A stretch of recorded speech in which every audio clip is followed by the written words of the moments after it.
말씀 상고할 때 성령께서 말씀을 잘 깨닫고 말씀에 순종하는 은혜와 복을 저와 여러분 심령에 더하여 주시기를 바랍니다. 하나님께서는 모세에게 성막을 지으라 명하셨습니다. 성막이라는 말은 거하다 또는 장막을 치다라는 샤칸이라는 동사에서 나온 장막을 친 상태의 명사형이라고 말씀을 드렸는데요. 유목민들이 그리고 이 이스라엘 백성들은 광야길을 가야 했기 때문에 집을 지을 수가 없었습니다. 그래서 그들은 늘 하나님께서 구름 기둥과 불 기둥으로 인도하심에 따라 장막을 쳤다가 걷고 또 이렇게 해야 되죠. 그래서 하나님께서 성막을 지으라. 그 성막이 역시 이동용 텐트였던 것이죠. 그래서 장막을 치다라는 말이 샤칸이고 장막을 친 명사형이 뮤시칸. 그래서 구약 성경에서 뮤시칸은 이제 성막, 장막을 뜻하는 고유한 그런 단어가 되었습니다. 백성들과 함께 하나님께서 그 광야를 가실 것이기 때문에 이동용, 쉽게 얘기하면 텐트지요. 요즘 젊은 사람들 쉽게 알아들 수 있는 말로 언제든지 펴고 언제든지 접을 수 있는 텐트로 내 집을 만들어라, 그렇게 말씀하신 것입니다. 자, 그러면 우리 앞 시간에도 말씀을 드렸지만 하나님께서 모세에게 내가 거할 성막을 만들라 말씀하신 이유가 무엇이었죠?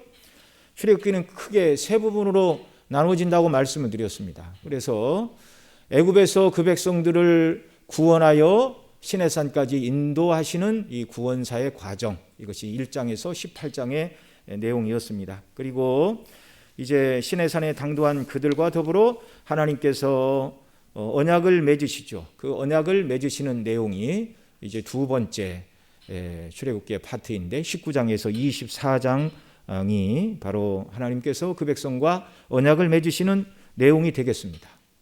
구원받은 그들이 하나님과 언약을 맺고 언약 공동체가 되었습니다. 하나님께서 시내산 언약을 예레미야 선지자에게 말씀하시면서 예레미야 31장 32절에 나 여호와가 말하노라 이 언약은 내가 그들의 열조의 손을 잡고 애굽에서 인도하던 날에 새온 것과 같지 아니할 것은, 이제 새 언약을 말씀하시면서, 그리고 이제 옛 언약이 무엇인가를 말하죠. 내가 그들의 남편이 되었어도, 이 시내산 언약을 하나님께서는 그 백성과 비유적으로 말하면 결혼을 맺은 것이다, 결혼의 언약과 같은 것이다, 이렇게 말씀하신 것이죠. 그래서 하나님께서 그 백성과 언약을 하시고 나는 너희의 하나님이 되고 너희는 내 백성이 된다. 근데 이건 남편과 아내의 비유로 설명을 했다는 말씀이죠.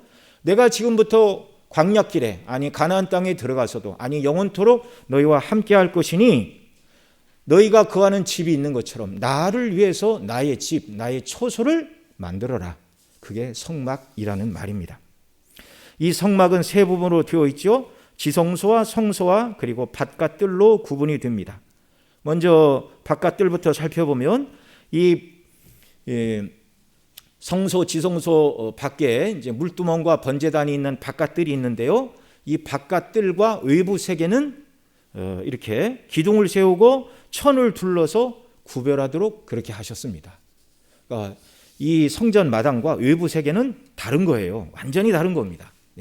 거룩하게 하나님께서 구별을 하셨습니다. 그리고 이 성막의 문은 해 뜨는 동쪽으로 내라. 구약의 성전도 마찬가지죠. 그래서 이 성막의 문도 동쪽이요, 성소의 문도 동쪽, 그렇게 배치를 하라 말씀하셨죠. 최초의 성전이 에덴 동산이라고 지난 송구영신 예배 때도 말씀을 드렸는데 에덴 동산에도 문이 동쪽에 있었습니다. 창세기 3장 24절에 보면 이같이 하나님이 그 사람을 쫓아내시고 에덴 동산 동편에 그룹들과 두루 도는 화영검을 두어 생명나무의 길을 지키게 하신지라, 이렇게 말씀하고 있는데요. 자, 그룹들과 화영검을 두어 생명나무로 가는 길을 하나님이 지키게 하셨습니다. 그런데 그 그룹과 화영검을 어디에 두셨다고요? 에덴 동산 동편. 그러니까 에덴 동산 동편이 에덴 동편에 에덴 당순으로 들어가는 문이 거기 있었다는 말이죠. 사람이 죄를 지어서 최초의 성전인 에덴에서 동쪽 문으로 쫓겨났다는 말입니다.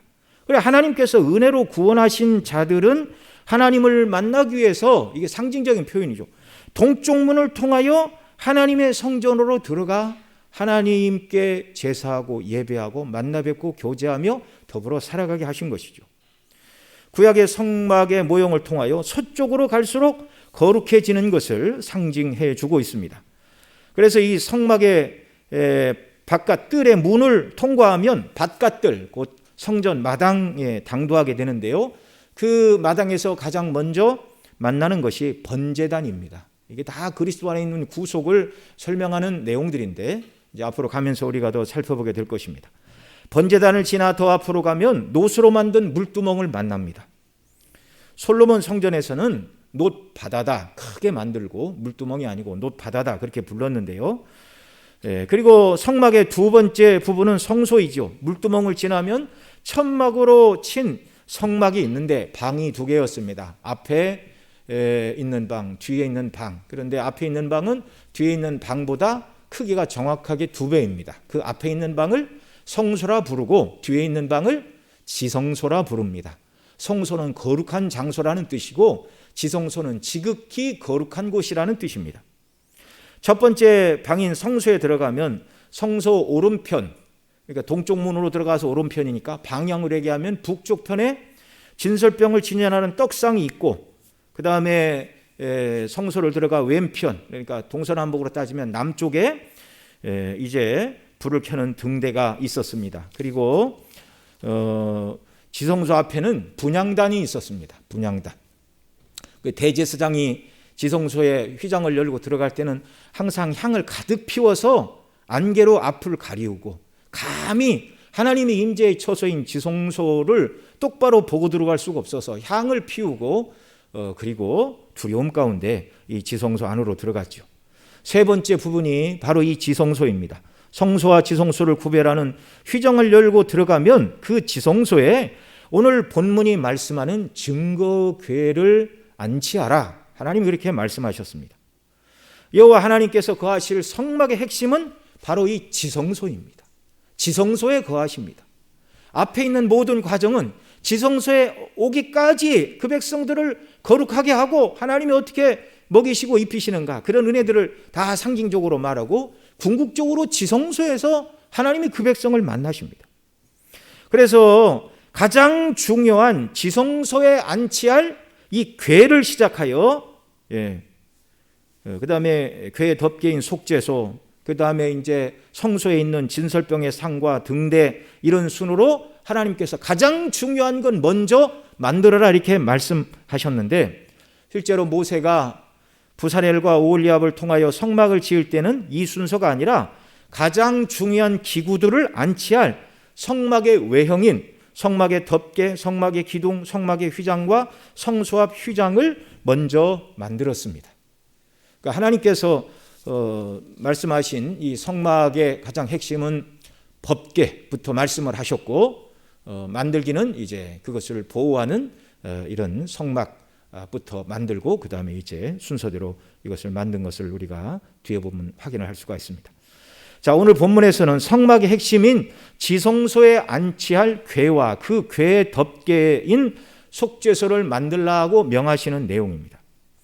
오늘 본문 10절로 21절에서는 궤와 그 덮개인 속죄소를 어떻게 만들어야 될지 재료와 모양과 식양을 말씀해 주고 계시고 그리고 22절에서는 결론적으로 그 궤와 덮개인 속죄소의 용도가 무엇인가를 말씀해 주고 계십니다. 자, 먼저 궤부터 살펴보겠습니다. 오늘 본문 11절로 16절 한 번 더 읽습니다. 시작. 그들은 조각목으로 궤를 짓되 장이 2규빗 반, 광이 1규빗 반, 고가 1규빗 반이 되게 하고 너는 정금으로 그것을 싸되 그 안팎을 싸고 윗가로 돌아가며 금태를 두르고 금고리 넷을 부어 만들어 그 네 발에 달되 이 편에 두 고리요 저편에 두 고리며 조각목으로 채를 만들고 금으로 싸고 그 채를 궤 양편 고리에 꿰어서 궤에 매게 하며 채를 궤 고리에 꿰n 대로 두고 빼어내지 말지며 내가 내게 줄 증거판을 궤 속에 둘지며. 아멘. 자, 궤의 재료는 무엇이죠? 조각목과 정금입니다. 조각목으로 궤를 짓되 정금으로 그것을 싸서 이렇게 말씀하시죠. 자, 재료는 조각목과 정금인데 정금은 순금이죠. 조각목은 히브리어로 시딤인데 시딤 나무, 우리말 성경에서는 조각목으로 번역을 했는데 이 나무는 광야 아카시아 나무인데 우리나라에서 보는 그런 아카시아 나무가 아닙니다. 다른 나무죠. 예.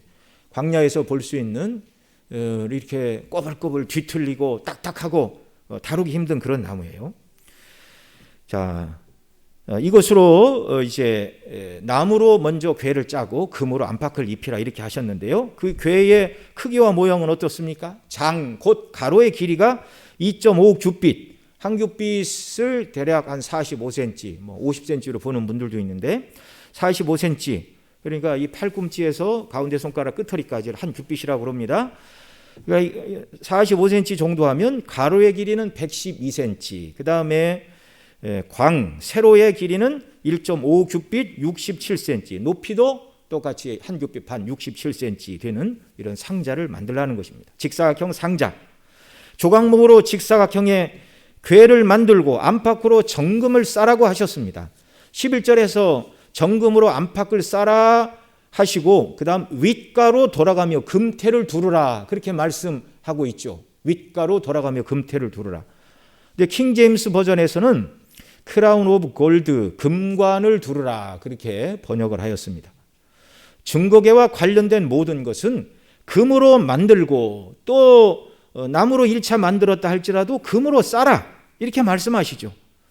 왜 금으로 싸라 말씀하시는가? 영광 가운데 임하시는 하나님의 임재의 영광을 표현하기 위해서 지성소의 모든 것은 다 금으로 만들어야 됐습니다. 조각목 위에 금을 입히고 그 다음에 이제 성전 마당에 나가면 노수로 물두멍도 만들고 번제단도 만들고 이렇게 하고 그러죠. 하나님의 임재 영광이 드러나는 가장 지극히 거룩한 장소는 다 금으로 만들어라. 예. 하나님을 세상에 무엇과 비길 수가 있습니까? 이거 다 상징이죠. 가장 존귀하시고 영화로우신 하나님이 임하시는 그 처소이니 다 금으로 만들라는 것입니다. 그리고 이 궤에 금고리로 발을 달라 말씀하셨고 이 편에 2개, 저 편에 2개. 13절, 14절에 보면 조각목으로 채를 만들어 금으로 싸서 궤의 발에 단 금고리에 끼우라 그렇게 말씀하고 있고요. 15절에서는 채의 궤의 고리에 꿰n 대로 그대로 두고 빼내지 말라. 왜냐하면 이제 그 궤의 고리에 낀 채를 이렇게 제사장들이 고아자손의 후손들이 그 궤를 어깨에 메고 이렇게 이동을 해야 했기 때문에 절대로 궤에서 그 채를 빼내지 말라 이렇게 말씀하신 것이죠. 하나님의 거룩한 성물에 죄인이 손을 대면 죽게 되기 때문에 그렇습니다. 이 명령을 무시하고 블레셋의 전투에서 법궤를 한번 빼앗긴 적이 있었죠. 하나님께서 그들을 징계하시고 법궤가 돌아올 때 벳세메스 사람들이 법궤에 손을 대면 안 된다는 이 명령을 어기고 법궤 뚜껑을 열어본 고로 많은 사람이 죽었습니다. 5만 70인이 죽었다. 어느 성경에는 7만 5만은 없고 뭐 70인이 죽었다. 뭐 이렇게 옛날 그 번역본에 따라 좀 다르긴 한데요. 많은 사람이 그 법궤 뚜껑을 열어보고 이 블레셋 사람들이 감히 법궤 안에 물건을 훼손을 했는가 어쨌는가 그런 일은 해서는 안 되는 일이었는데 법궤 뚜껑을 열고 많은 사람이 죽었습니다. 또 다윗이 이 궤를 옮길 때 소가 뛰므로 이 궤가 넘어지려 하자 웃사가 손을 댄 고로 그 자리에서 죽임을 당했습니다. 하나님께서 그 백성을 만나시는 곳이 바로 지성소고 또 바로 그 속죄소라고 우리가 또 살펴볼 것인데 하나님께서 그 백성을 만나러 오시지만 그러나 하나님께서 죄인과 함께 거하기 위하여 성막을 만들라 하시고 그곳에 임재하시고 영광을 나타내 주셨지만 죄인이 아무렇게나 자기 방식으로 하나님께 나아갈 수 없다는 것을 보여주시는 것입니다. 하나님의 명하신 방식으로만 하나님을 섬길 수 있는 것이죠. 그리고 16절에 이 궤를 어디다 쓸 건가? 그 용도를 이렇게 말씀하시죠. 내가 내게 줄 증거판을 궤 속에 둘지며. 자, 내가 내게 줄 증거판. 그러니까 아직 주셨습니까? 안 주셨습니까? 안 주셨어요. 이 증거판은 모세에게 언제 주셨으며 이 증거판은 무엇이죠? 하나님께서 언약을 체결한 다음에 모세를 산 위로 부르셨습니다. 그게 출애굽기 24장 12절 뭐라고 그러면서 부르셨죠? 같이 읽습니다. 여호와께서 모세에게 이르시되 너는 산에 올라 내게로 와서 거기 있으라. 너로 그것을 가르치려고 내가 율법과 계명을 친히 기록한 돌판을 내게 주리라. 바로 이 돌판이 증거판입니다. 그리고 이 판은 이제 언제 주셨죠? 24장에 부르시고 31장 마지막 절에서 이 돌판을 주십니다. 그러니까 이 25장에서 31장까지는 말씀드린 대로 성막과 그 기구, 제사장의 의복과 제사장의 위임식을 다 말씀하신 이후 31장 18절에 이렇게 말씀하십니다. 여호와께서 시내산 위에서 모세에게 이르시기를 마치신 때에 증거판 둘을 모세에게 주시니 이는 돌판이요 하나님이 친히 쓰신 것이더라. 자, 하나님은 바로 이 십계명을 기록한 돌판을 증거판이라 부르시면서 오늘 본문 21절에서 속죄 소를 그 궤 위에 얹고 내가 내게 줄 증거판을 궤 속에 넣으라 하셨고, 그러면서 22절에 그 궤의 이름을 증거궤라 이렇게 부르고 계십니다. 증거판을 넣어서 이 궤의 이름이 증거궤가 되었습니다. 하나님께서 주신 율법의 십계명을 기록한 증거판을 담은 궤라는 뜻에서 증거궤, 그리고 구약성경 다른 본문에서는 그 증거의 말씀으로 언약을 맺으셨기 때문에 언약이 말씀에 들어있는 궤라고 해서 또 뭐라고 불렸습니까? 언약궤라고도 불렀습니다. 또 하나님께서 주신 십계명은 하나님의 거룩한 법입니다. 그래서 법을 담은 궤라고 해서 다른 곳에서는 또 뭐라고 부릅니까? 법궤라고 부릅니다. 그러니까 증거궤, 언약궤, 법궤 다 같은 말입니다. 이렇게 하여 증거궤 또는 법궤라고도 하고 언약궤라고도 하는 궤를 하나님께서 만들 것을 명하신 것이죠. 이 궤가 중요한 것은 하나님께서 주신 십계명의 두 돌판을 담는 궤였기 때문에 궤가 중요한 것입니다. 그래서 그 궤 전체를 금으로 싸라고 하신 것이죠. 여러분, 사람의 눈으로 볼 때는 안팎을 금으로 싼 것이 더 귀해 보입니까? 그 안에 들어간 돌비석이 귀해 보입니까?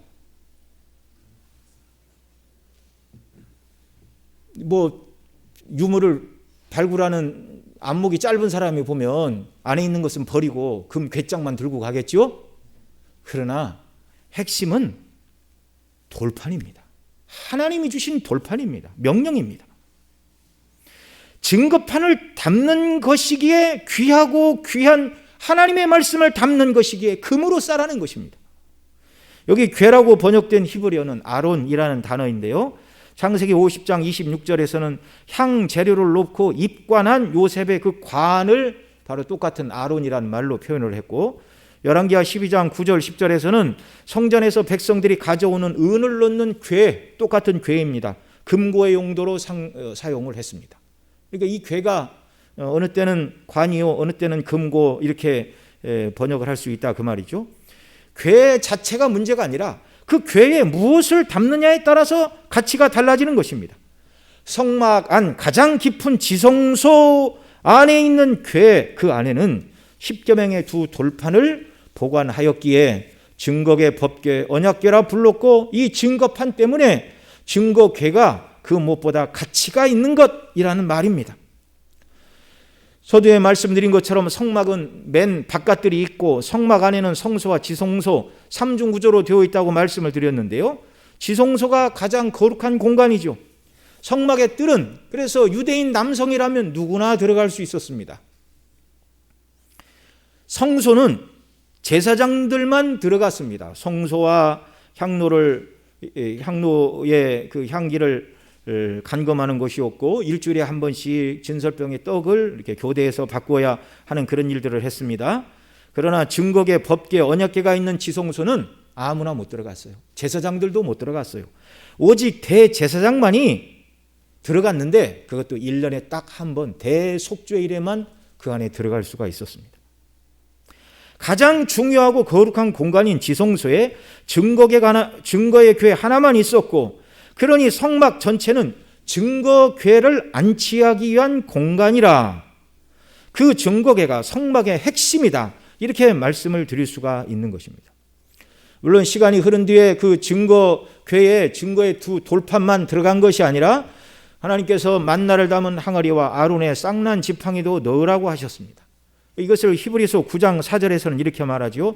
금 향로와 사면을 싼 금으로 싼 언약궤가 있었고 그 안에 만나를 담은 금 항아리와 아론의 쌍난 지팡이와 언약의 돌판들이 있고, 이렇게 히브리서에서 말씀을 하고 있는 것이죠. 자, 이렇게 궤를 만들라 말씀하신 이후 그 다음에 그 궤의 덮개를 만들라고 하셨습니다. 그것이 17절로 21절 오늘 본문 말씀입니다. 또 같이 읽습니다. 정금으로 속죄소를 만들되 장이 2규빗 반, 광이 1규빗 반이 되게 하고 금으로 그 그룹 둘을 속죄소 두 끝에 쳐서 만들되 한 그룹은 이 끝에 한 그룹은 저 끝에 그 속죄소 두 끝에 속죄소와 한 덩어리로 연하게 할지며 그룹들은 그 날개를 높이 펴서 그 날개로 속죄소를 덮으며 그 얼굴을 서로 대하여 속죄소를 향하게 하고 속죄소를 궤 위에 얹고 내가 내게 줄 증거판을 궤 속에 넣으라. 아멘. 증거궤는 이제 위에 구멍이 뚫린 상자라고 말씀을 드렸는데 이제 그 상자의 덮개를 만들라는 것입니다. 이 덮개의 이름이 속죄소라고 하나님께서 말씀해 주고 계세요. 속죄소의 재료와 모양과 형태는 어떻게 됩니까? 먼저 재료는 역시 정금입니다. 크기와 모양은 그렇습니다. 장이 2.5 규빗 112cm. 이것은 언약궤의 장의 길이와 같은 것이죠. 그 다음에 이제 넓이도 마찬가지입니다. 길이와 넓이가 아래에 있는 언약궤의 사이즈와 똑같은 2규빗 반, 1규빗 반. 그렇게 해서 딱 올리면 딱 맞도록 그렇게 만들라 그 말이죠. 그리고 18절에서는 금으로 그 속죄소 두 끝에 그룹을 금으로 만들라 그렇게 말씀하고 계세요. 성경에 그룹이 가장 먼저 나오는 것은 아담이 범죄하고 에덴 동산에서 쫓겨날 때 앞서 말씀드린 것처럼 에덴 동산 동편에 그룹들과 두루 도는 화영검을 두어 생명나무 길을 지키게 하실 때 나왔던 바로 그 그룹입니다. 그러니까 하나님을 섬기는 하나님의 임재에 계심을 드러내는 수종도는 천사들을 말하는 것이죠. 19절에서는 양쪽 끝에 한 그룹씩 양쪽으로 이 두 그룹을 만들어 속죄소와 연하여 한 덩어리로, 그러니까 속죄소와 붙여서 만들라 그 말이죠. 속죄소 위에 그룹을 따로 만들어서 올리지 말고 연해서 한 몸이 되게 만들라 이렇게 말씀하시고, 그 다음 20절에서는 그 그룹이 날개를 높이 펴서 속죄소를 덮게 하고, 그러니까 양편에 이렇게 손을 들고 속죄소를 덮게 하고 얼굴은 속죄소를 바라보도록 그렇게 만들라 하셨습니다. 그리고 21절에서는 증거판을 궤 안에 넣고 속죄소로 그 위를 덮으라 그 말이죠. 속죄소라는 말에 여러분 가지신 성경 난외 줄을 보면 쉬운 좌라고도 표현이 되어 있습니다. 자, 이 속죄소의 용도는 무엇이죠? 속죄소, 히브리어는 카포레트라는 말로서 속죄하다 또는 덮는다라는 뜻을 가진 단어입니다. 죄값을 치르는 장소다 그 말이죠. 죄를 덮는 장소다 그 말입니다. 앞서 말씀드린 대로 대제사장이 1년에 한 번 대속죄일에 피를 가지고 언약궤 위 속죄소에 이 피를 뿌립니다. 하나님이 이 피를 보시고 죄를 용서하시고 은혜를 베푸시는 곳, 그래서 죄를 용서하신다, 죄를 속하신다 해서 속죄소, 그리고 은혜를 베푸신다 해서 시은소 이렇게 부르는 것입니다. 22절에 보면 이 증거궤와 속죄소의 용도가 무엇인가를 분명히 말씀하는데요. 우리 22절 말씀 같이 읽습니다. 오늘 본문 22절. 거기서 내가 너와 만나고 속죄소 위 곧 증거궤 위에 있는 두 그룹 사이에서 내가 이스라엘 자손을 위하여 내게 명할 모든 일을 내게 이르리라. 아멘. 하나님이 거기서 만나 주신대요. 속죄소 위에서. 백성의 대표를 만나 주시는데 그 만남의 장소인 속죄소, 그 증거궤 위에 있는 두 그룹 사이에서 하나님이 만나 주시는데 그냥 들어가서 만날 수 없고 반드시 피를 가지고 들어가 속죄의 피를 속죄소에 뿌리지 않으면 제사장도 죽습니다. 죽음을 면할 수 없습니다. 하나님께서 그 속죄소에서 피를 받으시고 백성의 죄를 용서하시고 덮어주시고 그리고 백성들에게 명할 모든 것을 그곳에서 말씀하시고 그들과 교제하며 더불어 사시겠다. 하나님께서 그 백성을 만나시는 방식이 바로 속죄의 방식을 통해서만 하나님과 그 백성이 만날 수 있고 교제할 수 있고 함께 살아갈 수 있다라는 말이죠. 이 속죄소에 뿌려진 구약의 모든 피는 무엇입니까? 예수 그리스도께서 십자가에서 흘리실 대속의 피의 예표들입니다. 구약의 백성들의 죄를 용서하시고 그들을 구원하심도 예수님께서 참 하늘에 있는 성전에 아버지 앞에서 제출하실 그리스도의 보배로운 피를 내다보시고 구약 백성들의 죄를 용서하시고 구원해 주셨다는 말씀입니다. 구약의 백성이 그리스도의 속죄의 피를 바라보고 예배 드렸는데요. 그 증거가 무엇이죠? 시편 99편 5절에서도 이렇게 말합니다. 너희는 여호와 우리 하나님을 높여 그 발등상 앞에서 경배할지어다. 그는 거룩하시도다. 이 발등상이 무엇입니까? 발등상 앞에서 여호와를 경배하라 이렇게 말하는데 이 발등상이 무엇입니까? 다윗은 역대상 28장 2절에서 이 하나님의 발등상이 무엇인가를 설명해 주고 있습니다. 같이 읽습니다. 이에 다윗 왕이 일어서서 가로되 나의 형제들 나의 백성들아 내 말을 들으라. 나는 여호와의 언약궤 곧 우리 하나님의 발등상을 봉헌할 전 건축할 마음이 있어서 건축할 재료를 준비하였으나 그러나 하나님이 나에게 허락지 않으시고 내 아들 때 허락하셨다 이 말을 하면서 자 여호와의 궤 곧 우리 하나님의 발등상, 여호와의 궤가 뭐라고요? 하나님의 발등상이라고요. 언약궤를 하나님의 발등상이라 말합니다. 발등상은 왕이 보좌에 앉아서 그 발을 올려놓는 발판을 발등상이다 이렇게 말하죠. 속죄소 아래 언약궤가 발등상이면 그러면 속죄소는 우리 하나님께서 앉으시는 보좌라는 말입니다. 그곳에 하나님이 영적으로 좌정하신다는 말이죠. 하나님은 영이시고 우리처럼 몸을 가지신 분이 아니십니다. 그곳에 하나님께서 임재하신다는 말이죠. 그래서 양편에 하나님을 섬기는 그룹들이 날개를 펴고 고개를 숙이고 속죄소를 향하여 바라보게끔 만들라 이렇게 말씀하신 것이죠. 시편 80편 1절에서도 이렇게 말합니다. 요셉을 양떼같이 인도하시는 이스라엘의 목자여 귀를 기울이소서. 그룹 사이에 좌정하신 자여 빛을 비추소서. 이 그룹 사이에 좌정하신 곳이 어디입니까? 바로 이 속죄소입니다. 유대인들은 여호와께서 그 백성을 만나시기 위하여 지성소에 임하셨는데 그룹 사이 속죄소에 좌정하신 분으로 그렇게 노래를 하고 있습니다. 시편 99편 1절에서도 이렇게 말합니다. 여호와께서 통치하시니 만민이 떨 것이요 여호와께서 그룹 사이에 좌정하시니 땅이 요동할 것이로다. 이 그룹이 성막의 속죄소 양편에 바로 이 그룹을 말합니다.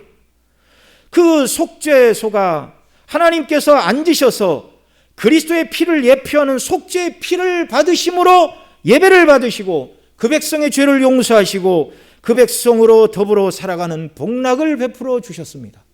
그러니 구약의 백성도 그리스도의 피로 하나님 아버지 앞에 나가 예배하고 용서받고 구원함을 받은 것입니다. 구약이나 신약이나 구원의 방편은 그리스도의 보배 피밖에 없습니다. 구약의 속죄도 예배도 오직 그리스도의 대속의 은혜 안에서만 누리게 되는 것입니다. 그러면 왜 인생들은 속죄의 피가 없으면 하나님 앞에 나아갈 수도 없고 죄사함을 받을 수도 없고 구원을 받을 수 없고 예배도 드릴 수 없는 것인가요?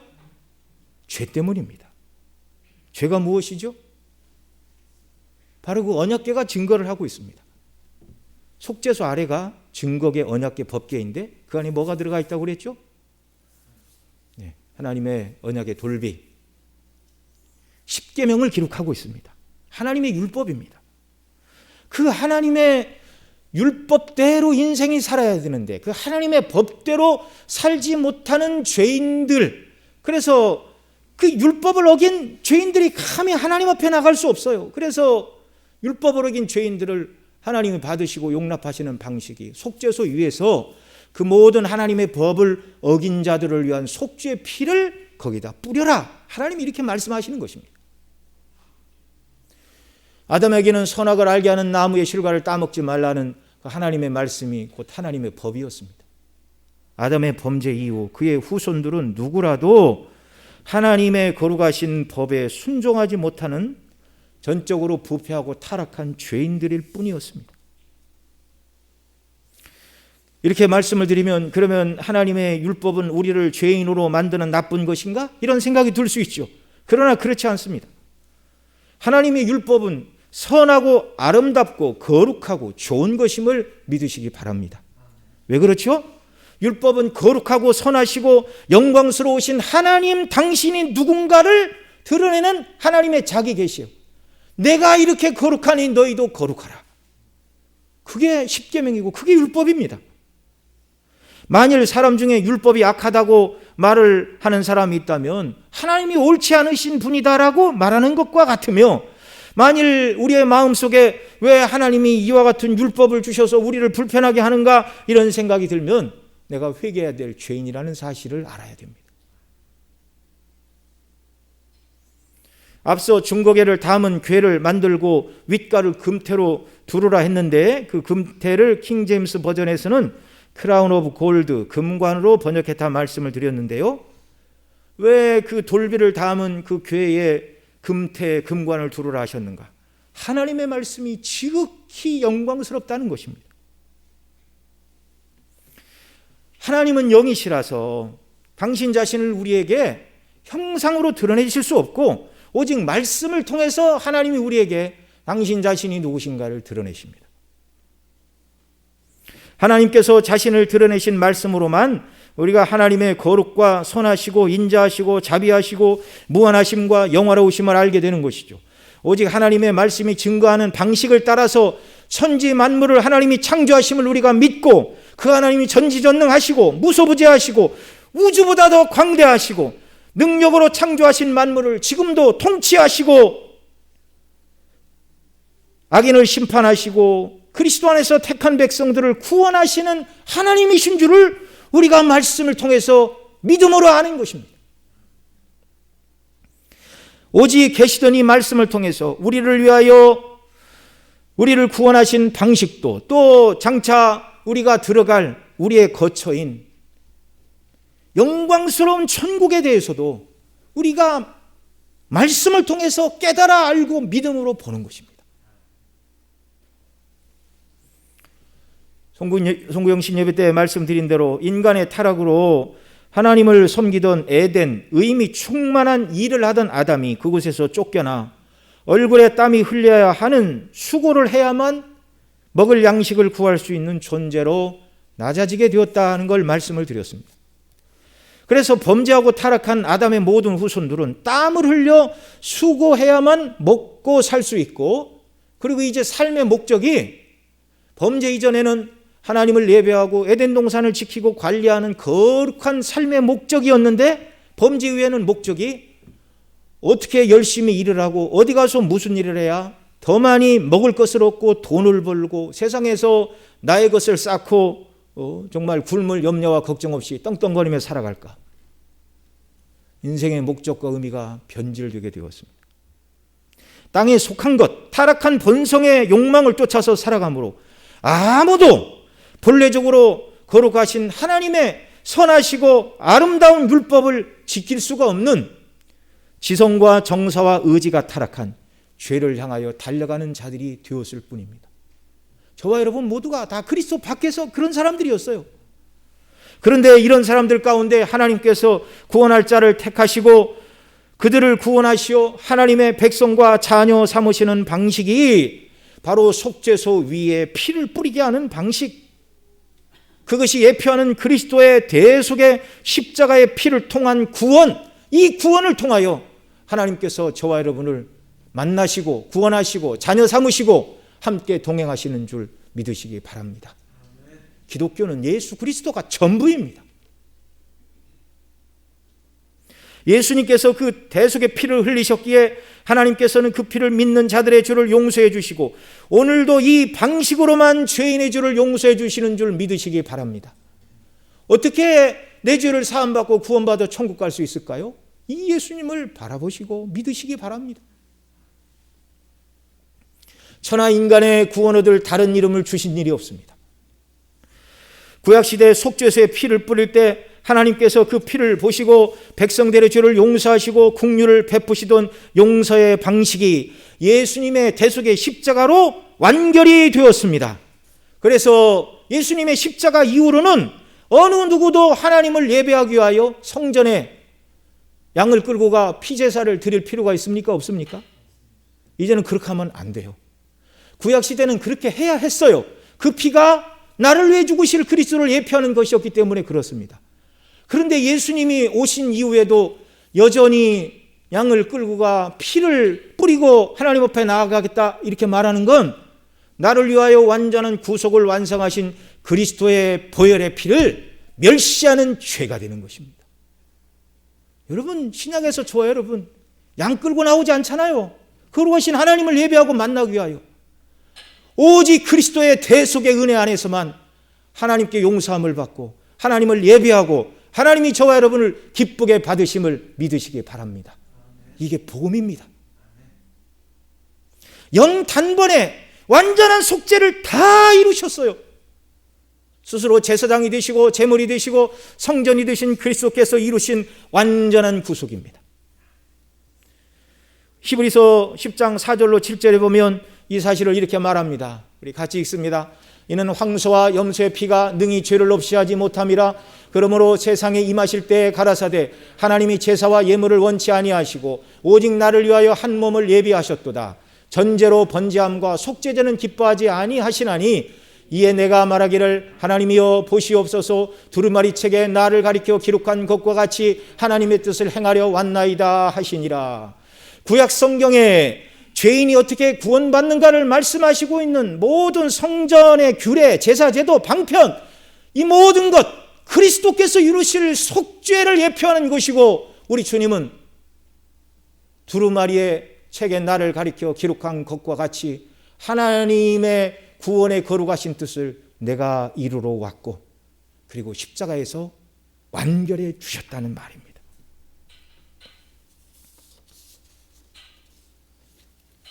피 흘려 죽으심으로 속죄의 자세를 들이셨고 부활하심을 통하여 속죄가 완결되었음을 확증해 주셨습니다.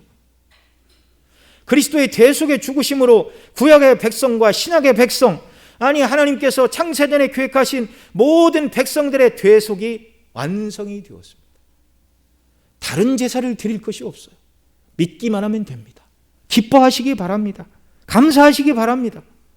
우리는 우리를 구원하신 그리스도의 대속의 십자가의 능력과 영광을 생각할 때마다 얼마나 기쁘고 안심이 되고 영광스러운지요. 다른 방편으로는 죄사함을 받을 수가 없어요. 오직 예수님이 흘리신 이 보혈의 피 때문에 이것을 믿는 자들을 값없이 용서하시고 자녀로 받으십니다. 그래서 오늘 저와 여러분은 이 예수님의 피 때문에 구약식으로 말하면 지성소에 나가서 하나님 앞에 예배하고 기도하는 왕 같은 제사장이 된 줄 믿으시기 바랍니다. 이것을 히브리서 10장 19절로 22절에서 이렇게 증거합니다. 같이 읽습니다. 그러므로 형제들아 우리가 예수의 피를 힘입어 성소에 들어갈 담력을 얻었나니 그 길은 우리를 위하여 휘장 가운데로 열어놓으신 새롭고 산 길이요 휘장은 곧 저의 육체니라. 또 하나님의 집 다스리는 큰 제사장이 계심에 우리가 마음의 뿌림을 받아 양심의 악을 깨닫고 몸을 맑은 물로 씻었으나 참마음과 온전한 믿음으로 하나님께 나아가자. 여기 20절에서 뭐라고 그래요? 예수의 피를 힘입어 성소에 들어갈 담력을 얻었나니.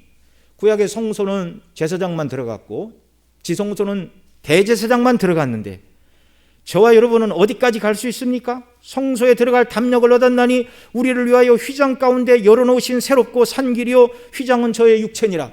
예수님이 십자가에서 죽으심으로 성전의 지성소와 성소를 가로막고 있던 죽으시던 그 순간에 하나님이 휘장을 찢으셨어요. 위에서 아래로. 왜요?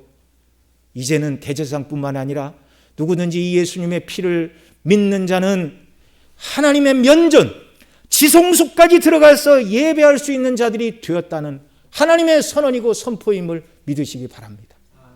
지금 저와 여러분이 그리스도의 피로 죄사함을 받고 그리스도의 이름으로 드리는 이 예배가 하나님 앞에서 면전에서 드리는 지성소에서 드리는 예배인 줄 믿으시기 바랍니다.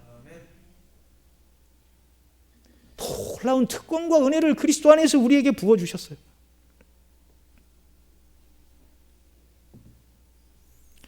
주님이 완전한 대속의 피로 속죄제사를 드리셨기에 은혜의 보좌 앞에 우리는 두려워하거나 쭈뼛쭈뼛하거나 그러지 않고 담대히 들어갈 담력을 얻었다, 이렇게 말씀하죠. 그래서 히브리서 4장 16절에서도 이렇게 말합니다. 히브리 4장 16절 제가 같이 읽습니다. 그러므로 우리가 긍휼하심을 받고 때를 따라 돕는 은혜를 얻기 위하여 은혜의 보좌 앞에 담대히 나아갈 것이니라. 아멘. 이 은혜의 보좌가 하나님의 속죄소요, 지성소입니다.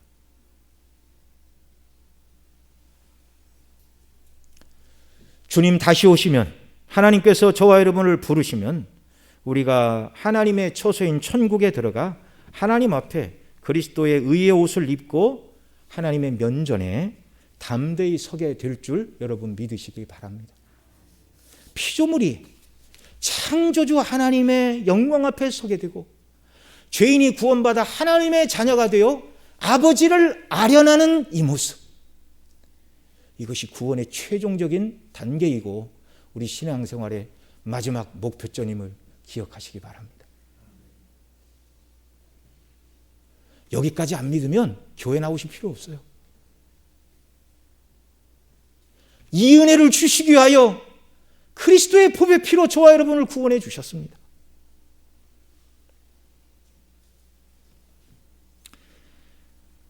주 앞에 서게 되는 날, 여러분, 우리는 완전한 행복과 만족과 기쁨을 누리게 되는 줄 믿으시기 바랍니다. 하나님께서 에덴 동산에 아담을 두셨는데 그 에덴이라는 말 뜻이 기쁨, 즐거움이라는 말입니다. 피조물이, 구원받은 자녀들이 하나님의 면전에 섰을 때 가장 기쁘고 만족스럽고 영광스러운 한량없는 은혜가 하나님으로부터 계속 공급되는 지복의 상태가 영원토록 계속되는 천국의 영광, 그게 영생입니다. 이 은혜를 저와 여러분에게 주셨습니다. 이 소망을 가진 저와 여러분은 어떻게 해야 되겠습니까? 그리스도의 피를 의지하여 날마다 하나님 앞에 나가 구원의 은혜를 높이고 찬양하는 역사가 있기를 바랍니다. 하나님 앞에 나가 하나님 당장 뭐 필요해요? 뭐 아시지요? 뭐 결제할 날이 다가왔고 자녀가 시험을 봐야 되고 몸이 아프고 다 중요합니다. 그러나 그 무엇보다 먼저 우리를 구원해 주신 하나님의 구원의 방식, 존귀하신 아들의 피 아니면 용서받을 수 없기에 아들까지 내어주신 그 하나님의 놀라운 사랑을 찬송하고 영광을 돌릴 때 하나님 아버지께서 우리의 그런 기도와 찬미를 기뻐 받으시는 줄 믿으시기 바랍니다. 우리를 구원하신 하나님의 사랑과 그리스도의 대속의 구원의 은혜를 더 깨달아 알게 해달라고 구해야 됩니다.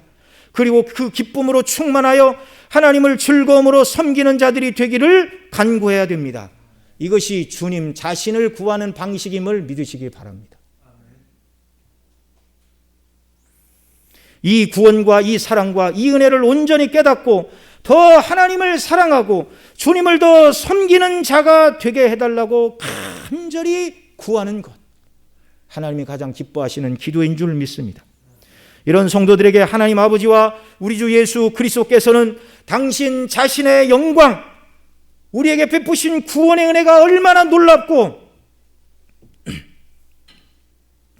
영화로운지를 저와 여러분에게 더 깨달아 알게 해 주실 줄로 믿습니다. 기도하시겠습니다. 사랑하시는 아버지 하나님, 고맙고 감사합니다.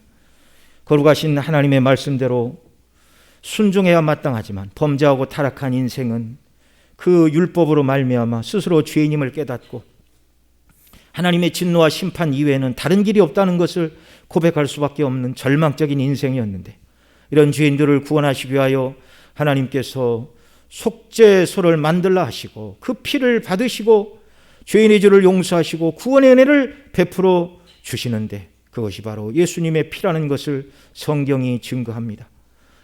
우리 주님 나를 위하여 피 흘려 죽으시고 그 예수님을 믿을 때 죄 없다 하시고 의롭다 하시고 하나님의 자녀 삼으시고 장차 하나님 나라에서 영원토록 하나님의 영광 가운데 우리를 참여하게 하실 산 소망을 우리에게 주시니 감사합니다.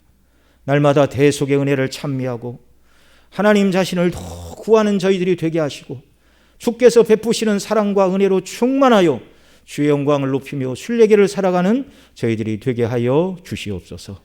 우리 구주 예수님의 이름으로 기도드리옵나이다. 아멘.